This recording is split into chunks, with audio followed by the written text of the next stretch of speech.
Well, hello and welcome back to Brave New Teaching. Friends, we want a show of hands. A show of hands if you have ever in your career, no matter how long or brief, struggled or had issues with students actually doing the reading at home. Hands up. Me. Yeah, same. Little brown-haired emoji girl. Hand up. That's me. Yes. And today we are going to talk about reading. We're going to talk about students who won't read at home, which is, by the way, teenage me. Yeah, because it is a thing. It is everywhere. Right, Amanda?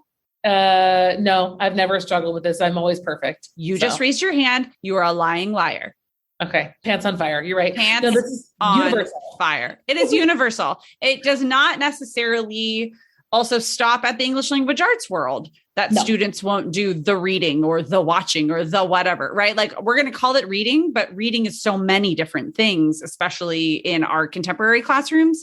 But it's basically the accessing of the content at home or like outside of class time.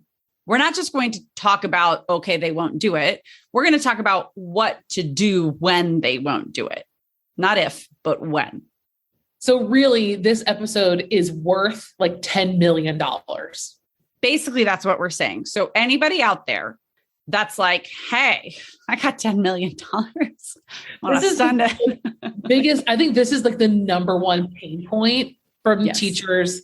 Like currently, I mean, it has been for a while, but like this is absolutely. Like we're going to give away our secret sauce on a podcast for free. So. And I mean, okay, we have to like disclaimer. It's not without a little bit of teacher adjustment to varying degrees. So just be ready for that. Yeah. If you've been here for a minute, you know that we're about like truth and transparency and like reality. So like, let's get on the plane of reality, shall we? Are you ready, my friend? Let's do it. Cue the music.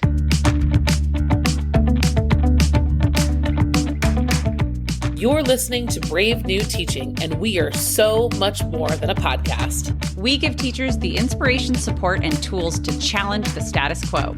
I'm Amanda, and I'm a former English teacher from Illinois. And I'm Marie, and I'm a teacher from Southern California. Join us at bravenewteaching.com to find out more about our courses, festivals, and get every episode's show notes. We're so glad you're here. Enjoy the show.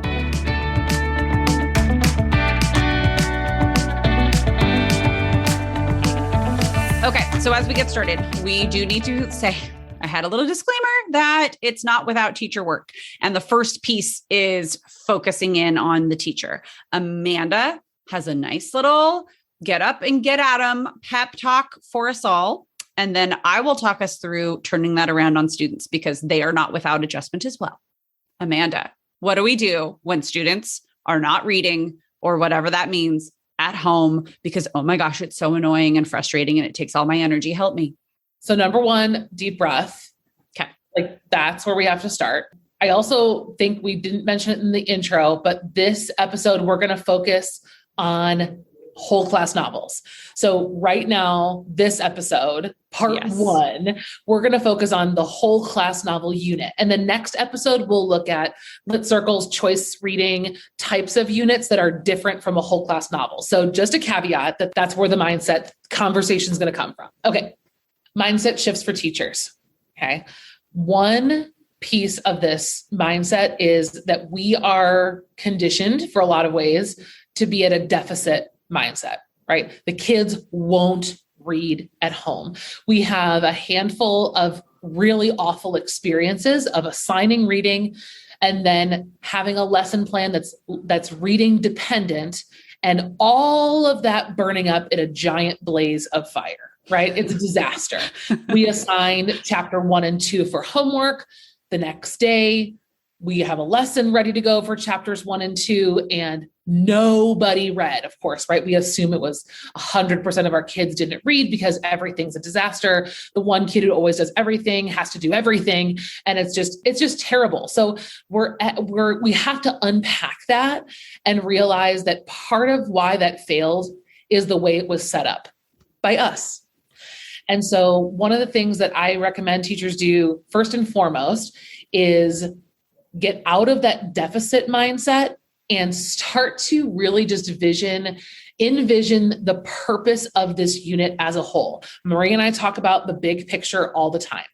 So as you're taking this deep breath, I want you to remember that in a unit of study, there are so many things for kids to learn outside of the plot of a novel. But Amanda, if they don't know what happened on these pages, how can we do anything? Okay. The answer is we can do plenty. And the mindset shift is really part of this process. So first, let's take a look at how you're assigning the reading. Are you assigning it chapters 1 and 2 tonight, 3 and 4 tomorrow, 5 and 6, like little pieces at a time? If so, that's probably one of the struggle points. Mm-hmm. One shift you can make here is assigning larger portions over larger amounts of time. Mm-hmm.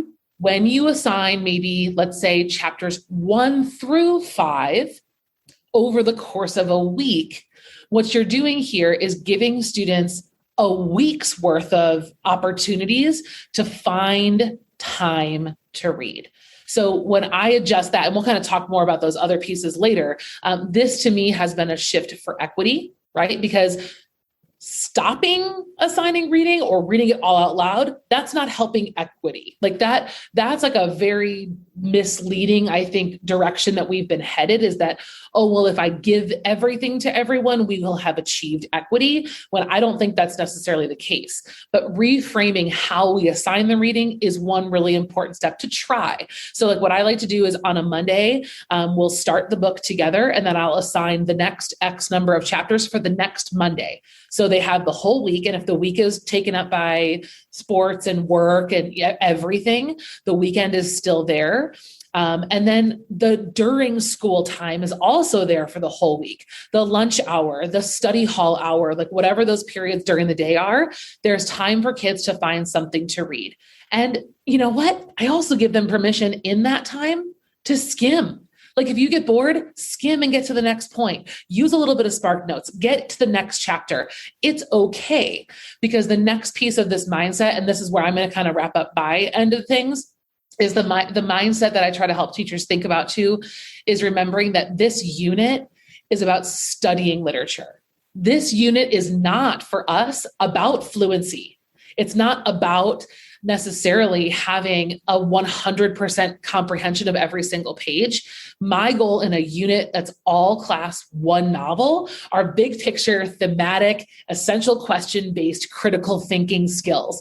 So I want my kids to read. Of course I do. Do I need them to have 100% comprehension, page 1 to page 360? No, but I do need them to start taking ownership of the reading and thinking about it as we're studying a story, and I'm going to do the best that I can with what I have and show up with what I can every week. And I'm going to do the best, and I'm going to keep teaching you no matter what.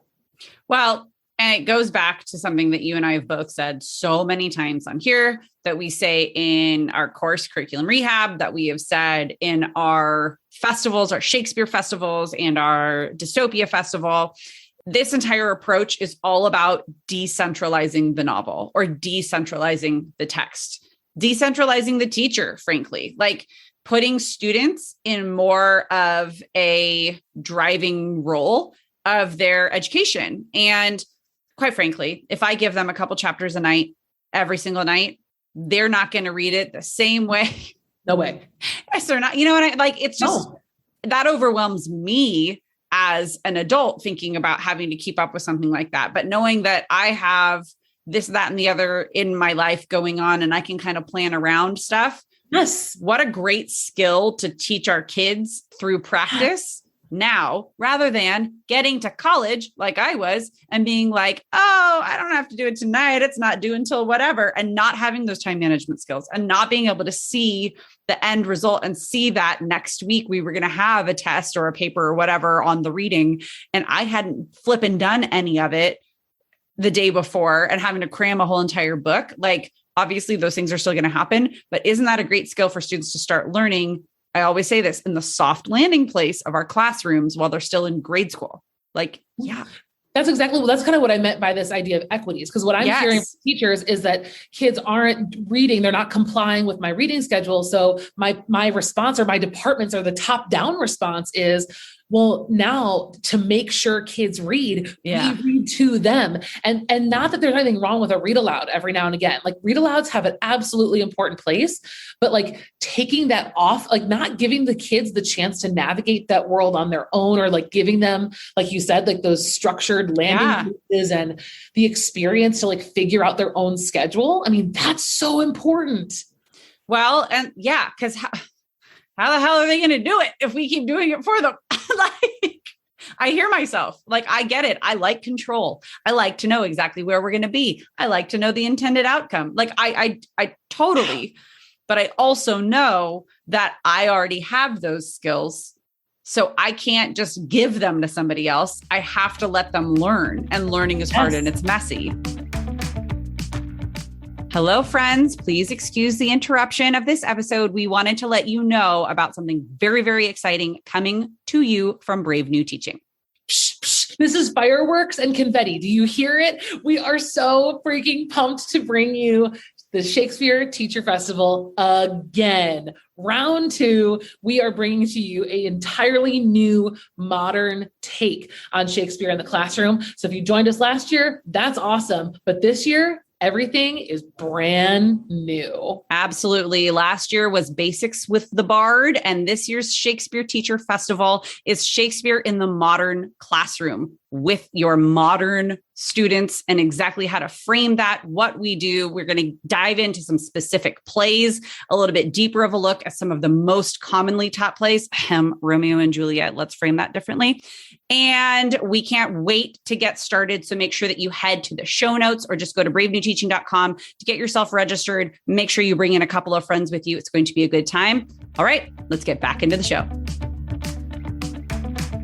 And so that leads me to my piece, which is that students are going to need the opportunity over and over and over again to fail.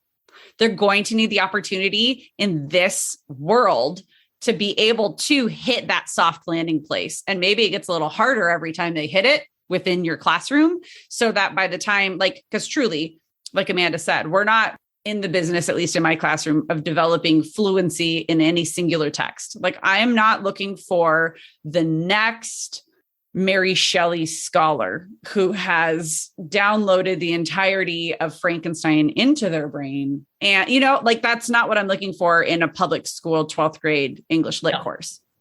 What I am looking for is putting out into the world a kid who is more prepared when they leave my class than when they entered my class. And part of that preparation is just being able to be a person and have the confidence to know what you're doing. Yeah. Therefore, they're going to have to learn the hard way sometimes. Some kids have it.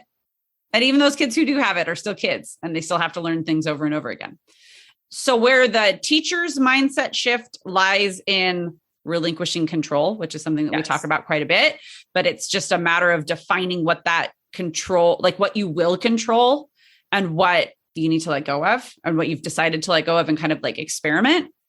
The student mindset shift that has to start from day one is a lot of also what Amanda was saying, was that it's okay to skim. I always tell kids, I don't want you to pause and savor every comma. Like, that is not this class. That is not, maybe it is this class in a poem. That is not this class in an entire novel study that we're not doing that with Gatsby, which I know I just gave a few people a heart attack. I'm sorry. It's okay. We'll make it through this. I have faith in our relationship. It's just not that's not the purpose, frankly. The purpose is that they have something, which is The Great Gatsby by F. Scott Fitzgerald, as a vehicle for critical thinking for whatever our essential question is, as ammunition for conversation, right? Like, it's just part of the bigger why. And for students to start to understand that, they will put less pressure on themselves, and they will actually do it more too. Like, it's this weird psychology thing. People don't believe me. Like, that's what I tell them. I said, back off and assign bigger chunks over time and be consistent with those expectations. Yes. And kids will be like, oh, like, and then when you are consistent, they start to trust you, which we talked about not too long ago on our unpopular opinions, part 1. Yeah. It is, kids will trust that style resonates better with students when we're able to do that. And I think for us too, to remember that, like, as much as reading books is a very linear process for us because we're good at it. Mm-hmm. This allows us to be a little bit more cyclical, because when I talk to kids on a Monday about the past 70 pages, I can say, well, what stood out to you? And they have 70 pages to pick from of things that stood out to them. And I don't care if they got it in the right order or if they got certain names right. Like comprehension is important, but comprehension in a novel is, again, holistic. Right. If we are continually panicking about comprehension, like page by page, we shouldn't be doing a whole class novel. Right? Like that's another part of this mindset, is that understanding the purpose of a whole class novel is exactly what Marie just said. It's a vehicle toward discussing these bigger questions, our essential questions in critical thinking. We have other units of study in the year. Mm-hmm. We have research units, small short story units. We have all different kinds of units that can do different things. I can play devil's advocate here too and say, well, then if it doesn't matter, then why not just do a short story all the time? Like why do novels at all? Because there's something to be said about seeing something through that is longer, and that has, that students can go on a journey over several weeks or even a couple of weeks, but it's something that you're doing all together. There's also something to that. And when we're talking again about equity, like Amanda said, Monday to Monday, coming back and saying over the past 70 pages, what stood out to you, that allows everybody the opportunity to participate. Not just the kids who got to finish. Mm-hmm. That gives everybody the opportunity to say something, to have something to give to the conversation. Obviously, our kids who got 60 to 70 pages of the 70 pages actually read are going to get more out of it. But our kids who got 10 pages read out of the 70 would have otherwise gotten nothing out of the conversation. And now they're going to get something out of the conversation. So it's like, it's really not taking away from anybody. It's only giving to our students who would otherwise not be able to participate, not be able to engage, because for whatever reason, they didn't read. So this takes us into our next piece of what to do when students won't read at home. And that is, what are you going to do in class about it? Right? Like, so what are you going to do between the Mondays? What are you going to do to pull the thread through and make sure, because even our kids who would be reading at home are kind of going to get a little goofy, right? Might lose a little bit of track, and you do have to keep them going. We're not saying assign reading and then never talk about it until next Monday. So what are we going to do along the way? Something that we talk about often in here. It's our favorite teaching strategy, and it's utilizing close reading passages. Yeah. And this is where I think I posted a reel about this earlier in January, and this is where people came at me with pitchforks, like, you don't care if kids read the whole assignment, right? Well, no, because here's where that skill level, comprehension level, and analytical level of English instruction come to be. So as much as I love a good read aloud, think about like the instructional input and then the educational output of a read aloud lesson. I'm not saying there's no value, because that's not true. There's a lot of value to kids hearing an expert fluent reader reading out loud. Totally.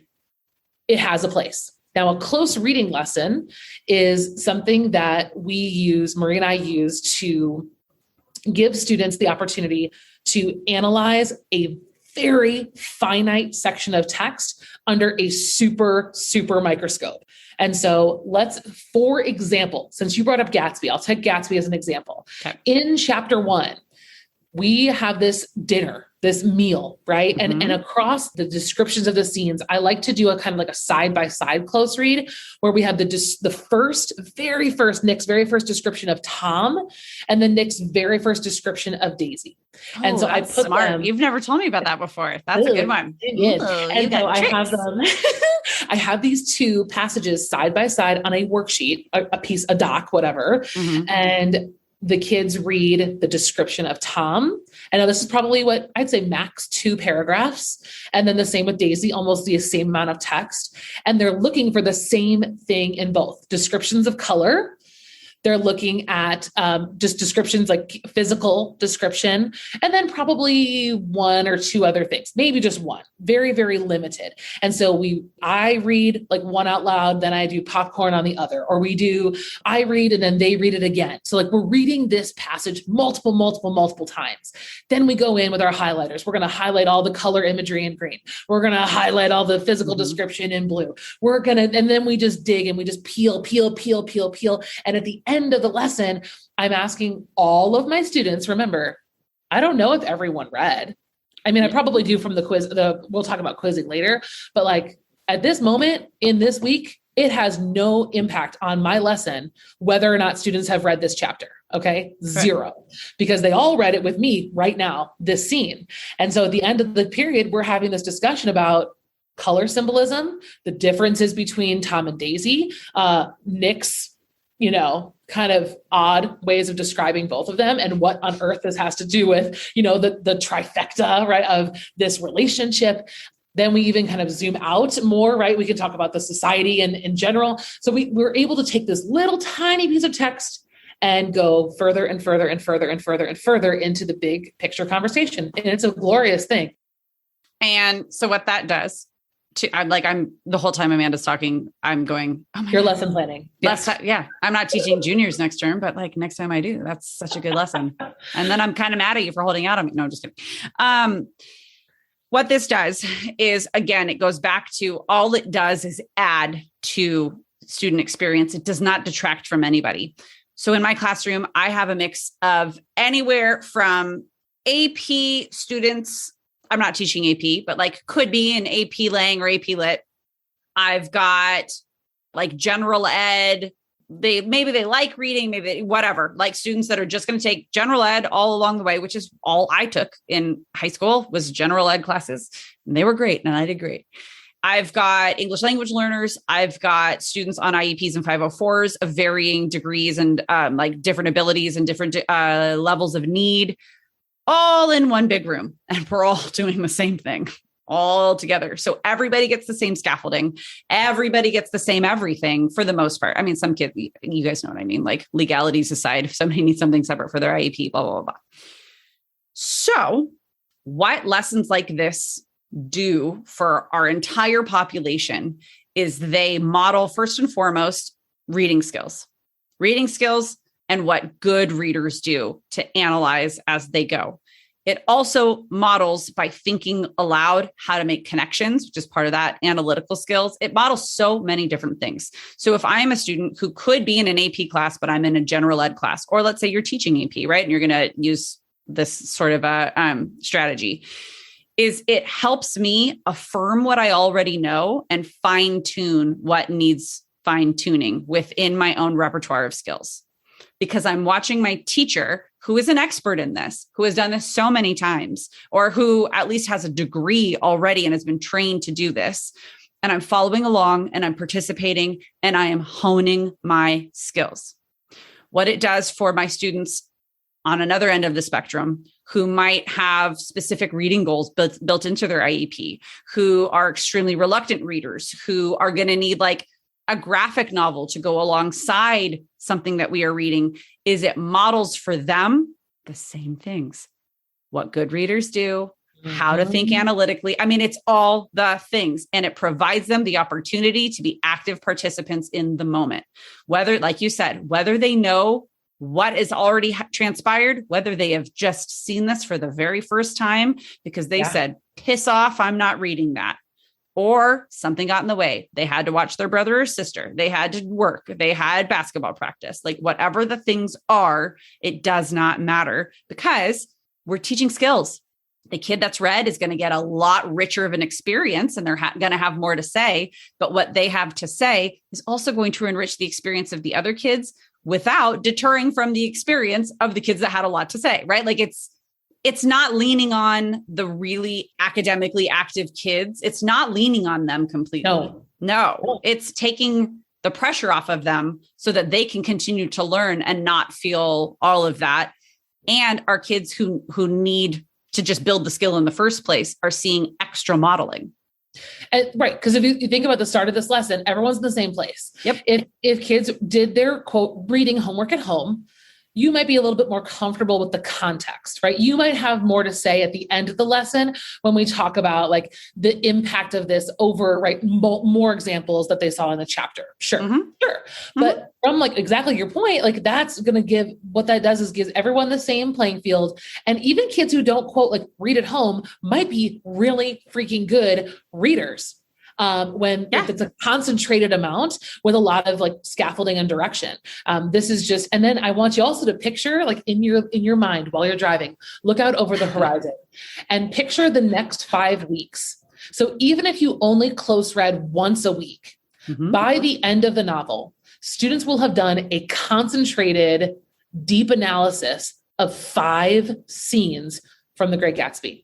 Do you think any student in your class can write an essay or do an exam of whatever it is, whatever that summative is going to be? Yes. You better believe every single student has 5 solid teacher-led examples as a backbone for that assessment, which is exactly what we want summatives to do, is assess skills and what kids can do. We have given them that. And if you're going to do more than one close read a week, that's even more for kids to lean on that need that support, and even more guidance for kids who are ready to bloom a little bit more. That's even just more like structure for them to lean on as they push a little bit further on in their analysis. It's the great differentiation within one singular lesson and setting. It's honing everybody's skills, because you're using a different passage of text every single time. So even the kids who, like I said, are really comfortable or really sharp, they still have something new because it's a new chunk of text. It's a new something, even though you're doing the same stuff over and over and over again. They're still getting better. They're still getting sharper. They're still making new connections. They're figuring out new things. Yes. This also leads us to our final part today, which is our insurance policy. So what happens to the child who refuses or for whatever reason cannot read one lick of the book? The only thing that they get is the close reads, and they were out on quarantine for 2 of those weeks. What is our insurance policy? Well, our insurance policy is one, to have records of formative assessments, right? Like formative assessment is what I'm using weekly, at least once, if not more times, to check in on where kids are on that other side. So like we have talked about close reading, but if we are going to talk about like the bigger picture of the week, on that Monday, so like I do it Monday to Monday. That's just my thing. On my Mondays is when I have a Sesame Street quiz. And a Sesame Street quiz, if you've never heard of them, you need to go watch our masterclass called Down with the Reading Quiz. We've got lots of three different formative assessments that are brilliant to use to check for formative progress and growth. The one I like to use is called Sesame Street. And so I give this quiz on a Monday. And what that quiz allows me to do is kind of go back to the very beginning of the episode when I said, I used to think every kid didn't read, and it was kind of this like really deficit mindset. These quizzes have helped me actually like know who has read, because lots of kids do read at home, but it's the output of learning about what they know that maybe I've had a lot of missteps with in the past. So after the Sesame Street quiz, I kind of break my kids into groups in my head. I have a group of kids that are reading and with it, a group who are sort of reading and sort of with it, and then a group that hasn't touched it.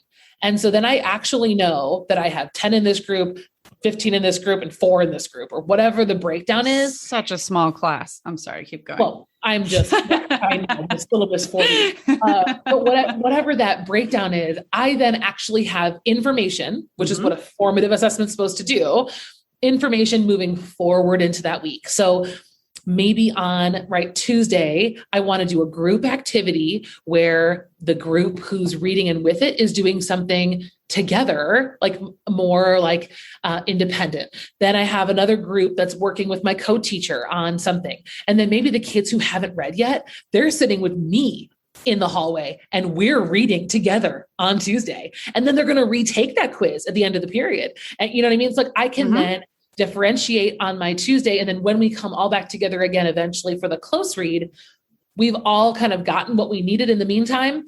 And we're back to close reading. We're back together and we're going to move forward because the next chunk of reading is due the next Monday.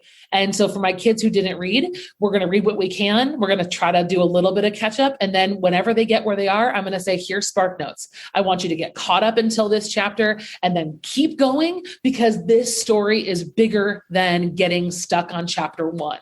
Let's go. Fire under your butt. Back to mindset, back to all those things. And that big insurance policy leans on skill building. It leans on assessing skills. And like Amanda said, if you've not had a chance to take a look at our free masterclass Down with the Reading Quiz, we will have that linked in the show notes. It goes over our favorite formative assessments, how we use them, why we use them, right? Like what data we're looking for, like Amanda started to explain. And we also have a podcast episode. She mentioned Sesame Street quizzes. We have an episode of this podcast from last season where we walk through the entirety of a Sesame Street quiz. So if that's something that you could use, like even a refresher on, if you already know what we're talking about, we'll make sure that that is linked in the show notes as well. But really the biggest lean is that we are assessing skills, not necessarily content. That's our jobs. And it is a big shift philosophically in the education world, especially in English language arts, because we have traditionally been a place of learn the novel, talk about the novel, take a test on the novel. And that's just not where we're at in the 21st century. So yeah. It's a lot. It's a lot. I was just going to say, I feel like we have given our listeners tired. A lot. And so this is probably going to be a good time. Next week, we're going to come back with another episode. We're going to run through the exact same things we've already talked about. This week, we were talking about singular text where everybody's doing the same thing. Next week, we're going to talk about what this looks like when people are doing different things. So also to backtrack, the last couple of weeks, if you heard or have missed even those episodes, we talked about independent reading. We talked a little bit about the difference between independent and choice reading. I talk about choice reading a lot in my different social media channels. So we want to talk about what happens when you give kids choice, independent, finite choice, whatever it is, and they still won't read. What do you do? And what do the three things we've talked about, mindset, close reading, and our Down with the Reading Quiz, sort of insurance policies with formative assessments, how does that translate to when students could be reading different things all around the whole entire room? So take a breath, everybody. It's a lot. One quick note for those of you who commented, I heard from a handful of you, which first of all, this is an atrocity. But I know a lot of you are defaulting to reading out loud because you don't have enough books to send them home. Okay. This is ridiculous. That's that weird. You would be assigned a whole class novel, given 25 copies of it, and then given 125 students. That's ridiculous. Actually illegal in the state of California. I mean, I cannot believe. I was at a school where this was the case too. So I'm going to share a quick little hack. I'm going to share the clean version of this. And if you want to use your imagination, I don't want to go to copyright infringement jail. So I'm going to just try to be cool about this. But one of the things that we like to use is called Actively Learn. I know it's not ideal. I know kids don't really like to read on their computers at home, but it's a starting place. Actively Learn is a great platform that allows you to import a class list and then upload 3 free items into the library every month. If you have a PDF, for example, of something that you're reading that's been legally obtained, you might upload this item into the Actively Learn library and you can assign it to your students. I need to try Actively Learn. Yes. Also, on a very serious note, Actively Learn has a library of these novels. Most novels that are almost at least if they're classics for the most part, they're in public domain, they're free, they're already there. So if you're doing, I know Shakespeare plays are in there, some of the Beowulfs and stuff are in there. Gatsby, I taught on Actively Learn for 2 years during COVID, is 50 cents per license. It's actually cheaper than buying the book. Yeah. So, and I'm all for having class sets of novels you can send home to kids and they can annotate. Like that's a beautiful thing. That's never been a reality in any school that I've worked at. So I totally get that. So be sure to check out Actively Learn. This is not sponsored by them. I've tried to reach out and be like, can you give me money? I talk about you all the time, but they just don't answer. I still love them though. So it's okay. Hashtag Actively Learn. Where are you at? But yeah, check them out and see if you can take advantage of some uploading of materials. Okay. That is very cool. Well, thank you for that. And friends, like we said, there's a lot. Jot down your notes, rewind, re-listen wherever you need to. Next week, we will be coming back at you with the same things, but in new ways. And if you have a moment, leave us a rating and review on iTunes, in between all of the notes and the rewinding and all of that. We would ever so appreciate it because it helps other teachers out there find us and find our Brave New Teaching community. And with that, we are going to say goodbye and we will see you next time. Bye. Thanks again for listening to Brave New Teaching. We'd love to keep the conversation going over on Instagram. And while you're there, check out the links in our bio for the most up-to-date events going on in the Brave New Teaching community. Thanks for being here and have a great week at school.